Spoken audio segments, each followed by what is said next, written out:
बचा है। हर व्यक्ति इस बात को मानता है कि मोदी जी ने देश को दुनिया में सम्मान दिलाया है। मोदी जी ने देश की सीमाओं को सुरक्षित किया है। मोदी जी ने देश के अंदर विकास के कार्यों को एक नई गति दी है। मोदी जी ने गरीब कल्याण के क्षेत्र में हर नागरिक के जीवन में परिवर्तन करने का काम किया है। लेकिन कांग्रेस के नेतृत्व में जो इंडी गठबंधन है, बहनों और भाइयों, ये इंडी गठबंधन अपनी नकारात्मक राजनीति के कारण लगातार अपनी विश्वसनीयता को खो रहा है। कांग्रेस हो या सपा, इन दोनों की नकारात्मक राजनीति है। ये लोग भारत के हितों की नहीं, इनको पाकिस्तान के हितों की चिंता होती है। इन्हें भारत के अंदर आतंकवाद और नक्सलवाद की समस्या का समाधान का चिंता नहीं, इनको तो आतंकवादियों पर दायर मुकदमों को वापस लेने की चिंता होती है। इनकी चिंता आपकी आस्था और भारत की विरासत के सम्मान का नहीं, इनकी चिंता तो थी कि जैसे भी हो अयोध्या में राम मंदिर का निर्माण नहीं होना चाहिए, ये कांग्रेस और समाजवादी पार्टी के लोग चाहते थे। बहनों और भाइयों, आज आप देख रहे होंगे किस प्रकार का माहौल पूरे देश के अंदर है। 2014 के पहले देश के अंदर विस्फोट होते थे, आतंकी विस्फोट होते थे, निर्दोष लोग और जवान हमारे शहीद होते थे। 2014 के बाद कहीं आतंकी विस्फोट सुना आपने? हो भी नहीं सकता, क्योंकि आतंकवाद की नाभि पर प्रहार मोदी जी के नेतृत्व में भारतीय जनता पार्टी की सरकार ने किया है।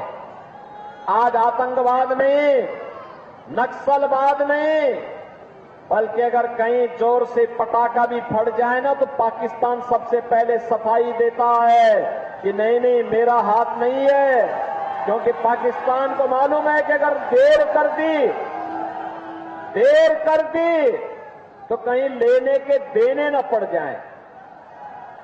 ये नया भारत है, छेड़ता नहीं है, लेकिन कोई छेड़ता है तो इस नए भारत की इस ताकत का एहसास आज दुनिया कर रही है। और इसलिए बहनों और भाइयों, आज जब दुनिया के अंदर हमारा सम्मान बढ़ा है, सीमाएं सुरक्षित हुई हैं, विकास के नए नए कार्य हो रहे हैं, और कानपुर को तो क्या कहना, हाईवे भी, एक्सप्रेसवे से भी और मेट्रो की सुविधा के साथ साथ डिफेंस कॉरिडोर की सुविधा भी आपको यहां प्राप्त हुई है। नमामि गंगे के क्षेत्र में जो कार्य किया गया है, उसका लाभ कानपुर को सर्वाधिक प्राप्त हुआ है। अब हम भी कह सकते हैं कि हमारी विरासत की प्रतीक मां गंगा अविरल है, निर्मल है। कानपुर के सीसा मऊ में और जाज मऊ में गंगा की धारा को अविरल और निर्मल करने में भारतीय जनता पार्टी की सरकार ने सफलता प्राप्त की है। बहनों और भाइयों, आज IIT, IIM, AIIMS, IIIT, NIT और हर घर नल की जैसी योजनाएं भी देश के अंदर लागू हो रही हैं। और गरीब कल्याणकारी योजनाओं की तो कोई गिनती ही नहीं।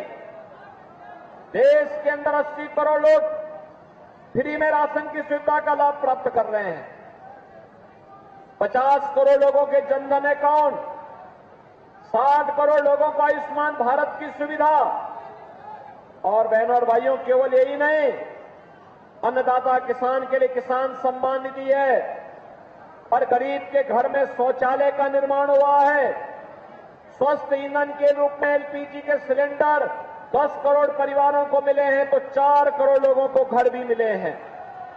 बहनों और भाइयों, विकास और गरीब कल्याण के साथ साथ स्वतंत्र भारत की पहली सरकार है जिसने बिना रुके, बिना डिगे, बिना थके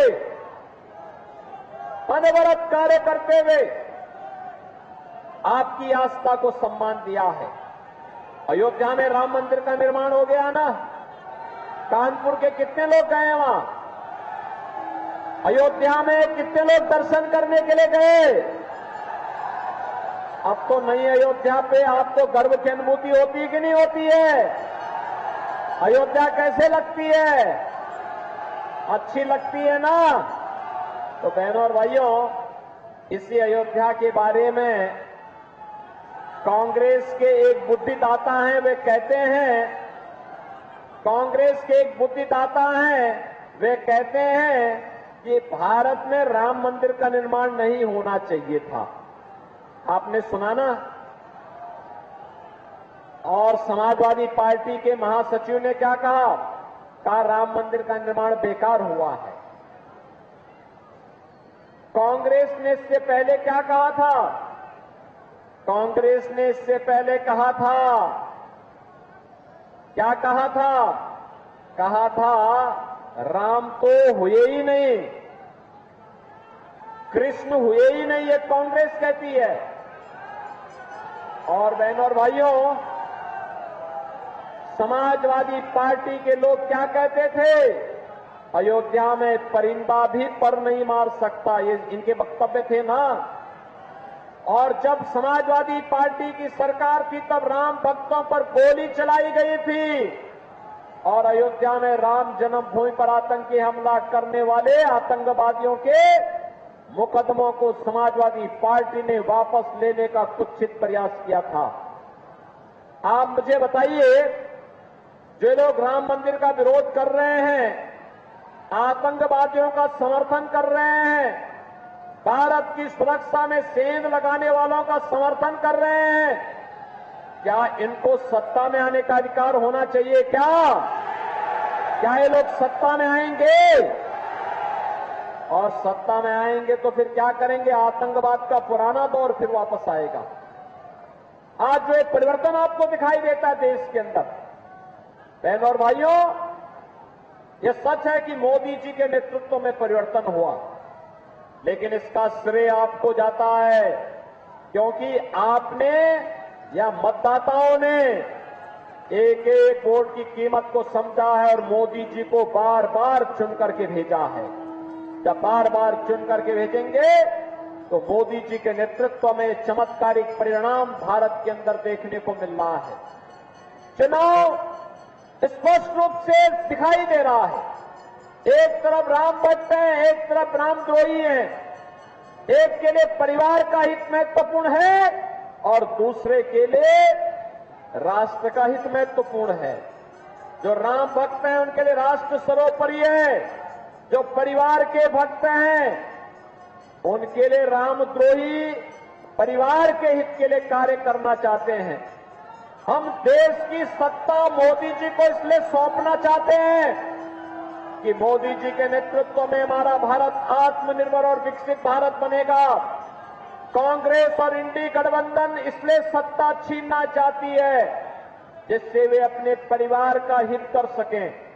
और इसलिए बहनों और भाइयों, राष्ट्र हित और परिवार के हित में होने वाले इस चुनाव में, राम भक्तों और रामद्रोहियों के बीच में होने वाले इस चुनाव में, आतंकवाद के खिलाफ सख्ती की कार्रवाई और आतंकवाद के प्रति सौम्य भाव रखने वाले लोगों के बीच में चुनाव इसलिए महत्वपूर्ण हो जाता है कि अगर हमें सुरक्षित और समृद्ध भारत चाहिए तो मोदी जी को तीसरा कार्य आवश्यक है। और इसीलिए बहनों और भाइयों, कानपुर की इन दोनों सीटों के लिए आपसे समर्थन मांगने के लिए आए हैं। हमारे दोनों प्रत्याशी यहां पर हैं, रमेश अवस्थी कानपुर से और भोले जी हैं आपके कानपुर देहात यानी अकबरपुर से। आप इन दोनों को विजयी बना के भेजेंगे? भाई जहां तक मेरी आवाज पहुंच रही है, दोनों हाथ ला करके मुझे बताइए, सभी लोग अपना आशीर्वाद देंगे? आज चुनाव प्रचार का अंतिम दिन है इस चौथे चरण के चुनाव में, और बहनों और भाइयों, कल आप घर घर जा पाएंगे। मेरी अपील होगी कानपुर और कानपुर देहात के मतदाताओं से घर घर जाइए, मोदी जी का प्रतिनिधि बनिए, मोदी जी का संदेशा कि राम मंदिर की तर्ज पर अन्य स्थलों पर भी पुनरुद्धार के अभियान को हम आगे बढ़ा सकें, विरासत को आगे बढ़ा सकें। सुशासन और सुरक्षित भारत के लिए मोदी जी को तीसरा कार्यकाल चाहिए, आत्मनिर्भर और विकसित भारत की परिकल्पना को साकार करने के लिए आपका आशीर्वाद प्राप्त होगा। घर घर जाएंगे, कमल खिलाएंगे, चुनाव के दिन पहले मतदान फिर जलपान के अभियान को आगे बढ़ाएंगे। बहनों और भाइयों, एक तो ये काम करना है, दूसरा कांग्रेस और समाजवादी पार्टी जो गलत फहमी और गलत यानी अफवाह फैला रही है कि भाजपा आएगी तो संविधान बदलेगी, उनसे पूछना, भारतीय जनता पार्टी मोदी जी के नेतृत्व में 10 वर्ष से शासन कर रही है। मोदी जी ने बाबा साहब भीमराव अंबेडकर के पंचतीर्थ बनाए कि नहीं बनाए? बाबा साहब भीमराव अंबेडकर के प्रति सर्वोच्च सम्मान का भाव भी व्यक्त किया। और यही नहीं, कांग्रेस को जब भी अवसर मिला उसने बाबा साहब भीमराव अंबेडकर का अपमान किया। कांग्रेस ने सबसे पहला संविधान में संशोधन किया था अभिव्यक्ति की स्वतंत्रता को रौंद करके। एक कांग्रेस के द्वारा किए गए साजिशें हैं। कांग्रेस लगातार बाबा साहब भीमराव अंबेडकर के द्वारा बनाए गए संविधान के साथ खिलवाड़ करती रही है। और आज इसीलिए मैं आपके पास आया हूं कहने के लिए, कांग्रेस का मैनिफेस्टो आप देख लीजिए, यूपीए सरकार के समय इनके कारनामों को देख लीजिए। इन्होंने ओबीसी और अनुसूचित जाति के अधिकारों में सेंध लगाने का कुत्सित प्रयास किया था। रंगनाथ मिश्रा कमेटी और जस्टिस राजेंद्र सच्चर के नेतृत्व में बनाई गई कमेटी इस बात का उदाहरण है।